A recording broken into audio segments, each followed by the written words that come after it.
Chelsea devrait-il finalement dire oui à Ronaldo? Chers internautes, restez connectés pour la suite du mercato.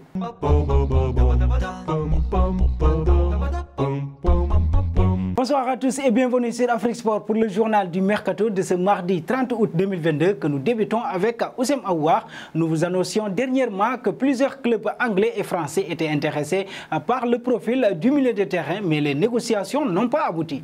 Que ce soit avec Nottingham Forest, Leicester ou bien encore Nice, aucun accord n'a pu être finalisé depuis début août. Et selon l'équipe, un nouveau club du côté de l'Angleterre se serait penché sur le cas du Lyonnais. Il s'agit de Fulham, alors que notre club anglais, dont l'identité n'a pas filtré, serait aussi sur les rangs pour attirer Oussem Aouar. Le mercato de l'Olympique lyonnais risque bel et bien de s'enflammer avant ce jeudi 23h et la fermeture officielle du marché des transferts. Un saut au Real Madrid, les merengues s'offrent un ancien joueur du Barça. Enregistré sur le site de la Fédération espagnole de football comme un joueur de la Castilla, Iker Bravo rejoint donc le Real Madrid en provenance du Bayer Leverkusen. L'attaquant de 17 ans a préféré le projet proposé par les merengues alors que l'Atlético de Madrid était sur les rangs. Le buteur espagnol peut déjà jouer avec la formation dirigée par Raúl González, pouvant aussi évoluer en équipa en cas de bonne performance. Il va d'abord s'aguerrir au sein de la réserve. Un bond au Barça et à Manchester United, les deux clubs sont en train de discuter d'un échange pour leurs deux latéraux respectifs. L'arrière du Barça, Sergino Dest, et celui de Manchester United, Aaron Wan-Bissaka, sont les deux joueurs concernés par ce possible troc d'après ce que rapporte le quotidien Sport. Dest est ciblé par le manager de United, Erik ten Hag, car les deux hommes ont déjà travaillé ensemble. C'était à l'Ajax d'Amsterdam. Et United est prêt à envoyer Wan-Bissaka au Barça dans la direction opposée car il ne compte plus trop sur cet élément. Après avoir manqué de signer le capitaine de Chelsea, César Azpilicueta, le Barça pourrait donc se contenter de Wan-Bissaka comme option dans le couloir droit. Et puis passons au dossier Axel Disasi, il figure dans les petits papiers du Paris Saint-Germain. Brillant lors de la rencontre de ce dimanche soir face à Mbappé et sa bande, le natif de Gonesse a d'autant plus convaincu les Parisiens. Après la rencontre, l'ancien Rémois s'est exprimé sur l'intérêt que ses adversaires de la soirée lui portent. Ce dernier aurait fait part à ses coéquipiers de son désir de rallier le PSG. Même si le club du Rocher est plutôt réticent à l'idée de se séparer de sa coqueluche, le cas du Français sera tout de même étudié en cas d'offre alléchante, confirme le technicien monégasque Philippe Clément. Les joueurs peuvent partir, mais je ne pense pas que ce sera le cas avec Axel pour le moment parce que ça doit être un prix exceptionnel. Filons aux côtés de Bernardo Silva, sa venue au FC Barcelone semble définitivement morte. Il va rester. Nous n'avons reçu aucun appel de la part d'un quelconque club concernant Bernardo Silva. C'est pourquoi il va rester. Assuré d'ailleurs en ce sens Pep Guardiola, le technicien de Manchester City. Et le Barça semble lui aussi résigné. Selon les dernières informations de Sport, le club catalan a décidé d'abandonner tout bonnement. Malgré le rêve de Xavi et des dirigeants barcelonais de conclure le deal, les culés estiment aujourd'hui qu'il est impossible de mener à bien l'opération avant le 1er septembre prochain, date à laquelle se refermera officiellement le marché des transferts. Selon Effet, l'impossibilité de finaliser ce transfert est avant tout dû au refus de City de vendre le joueur. Reste désormais à savoir si les Blaugrana reviendront à la charge cet hiver. Et nous voici arrivés à l'instant quiz avec 3 indices pour vous permettre de connaître notre joueur mystère du jour. Premier indice, je suis un attaquant de 23 ans évoluant en Serie A.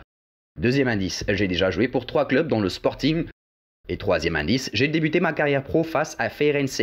Qui suis-je? Vos réponses seront attendues en commentaire. Et nos félicitations à tous ceux qui ont répondu Fikayo Tomori lors du journal du mercato de ce lundi. C'était le joueur à trouver puisqu'il est un défenseur de 24 ans évoluant en Serie A qui a déjà joué pour 5 clubs dont Brighton en 2017. Il a joué son premier match avec son actuel club le 30 janvier 2021. Un dernier détour pour parler de CR7 toujours annoncé sur le départ. Ronaldo ne croule pas sous les offres. À quelques jours de la fermeture du marché des transferts, l'attaquant de Man United continue de proposer ses services à Chelsea, dont le manager Thomas Tuchel s'est jusqu'ici montré réticent à l'idée de le recruter. Ses envies d'ailleurs auraient attiré un tas de prétendants il y a encore quelques années, mais cet été, sa volonté de disputer la Ligue des Champions n'a pas convaincu grand monde. Et pendant ce temps-là, son manager Erik ten Hag ne fait plus rien pour le retenir. Au contraire, le coach des Red Devils ne le considère plus comme un titulaire. C'est pourquoi Cristiano Ronaldo et son entourage se démènent à l'approche de la fermeture du mercato. On sait que Chelsea s'est un temps intéressé aux Portugais cet été. Et nous arrivons au terme de ce journal du mercato que nous bouclons avec la question du soir.